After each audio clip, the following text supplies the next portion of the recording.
All right, let's start things off with a basic definition of terms. What is camera raw? And what's the difference between camera raw and the raw images you shoot with a digital camera and so on? And to that end, I've got this image open, which is going to tour us through these definitions. It's called whatraw.is.psd, and it is available to you if you're a premium member or you have the CD. If you are so inclined to open it, it's inside the O1 Raw Beginnings folder, which is inside the Exercise Files folder that you probably went ahead and copied to your desktop, you premium and CD people. Now, I'm going to go ahead and fill the screen with this image, and I'm going to tab away the palettes, zoom out and zoom back in so we get this image centered on screen. And I've got things set up with layer comps, and I've also got a keyboard shortcut set up so I can go from one layer comp to another, just in case you're wondering what in the world I'm doing here. I'm going to first reveal this initial item at the top, Camera Raw, what in the world is it? Now, this is the plugin. This is the actual plugin interface. It's a separate utility that just happens to run inside of Photoshop. It also runs inside the Bridge.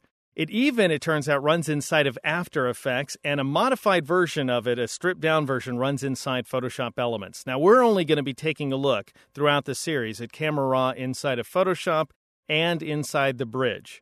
And when one of these applications is running Camera Raw, it's called the host. So Photoshop might host Camera Raw or the Bridge might host Camera Raw. But Camera Raw, it's not the images, it's not the file format, it's the plugin. It's the thing that processes the raw images.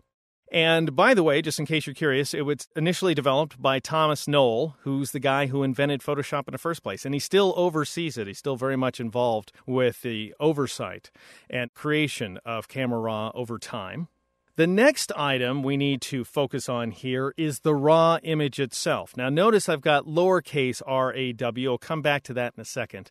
The raw image, this is the unrefined data that's captured by the digital camera's image sensor and saved in any of several proprietary file formats, all right? So that could be, if you're using a Nikon camera, you're saving to the NEF format, the NEF format. If you're using one of Canon's cameras, you're either saving your raw images to CRW or CR2 with the newer cameras. Olympus uses ORF. There's a lot of different camera vendors. All of them have their own proprietary format. There's one other non-proprietary format called DNG, digital negative, that's created by Adobe. And we'll take a look at that one later on down the line. But that's what the raw image is, all right, is the thing that's captured by the digital camera. It has to be captured by a digital camera. It can't be a film photograph that you then scanned because there's no such thing as scanner raw. It's specifically digital camera raw.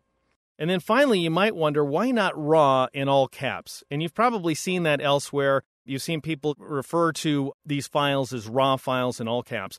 I do not do that myself. I don't recommend you do it either, and I'll tell you a couple of reasons. One is it's not an acronym. It doesn't stand for anything, so there's no sense in having all caps. Something like the Olympus RAW format here, ORF, that would be all caps because that stands for something. Also, RAW is not a format. Using all caps implies it's like a file format. It's no such thing. It's just a general umbrella term that's applied to a series of different file formats. Thus, it's lowercase. All right, so that's a big pet peeve of mine. Might not be one of your big pet peeves, probably isn't. But I'm just telling you, just so we know, Camera Raw is the plugin. The raw images are the things that are captured by the digital cameras if your camera supports a RAW format. And then we use raw lowercase. Even when you hear me saying the word raw, you can hear me saying it lowercase, can't you? All right, in the next exercise, we're going to be taking a look at the mechanics of a raw image.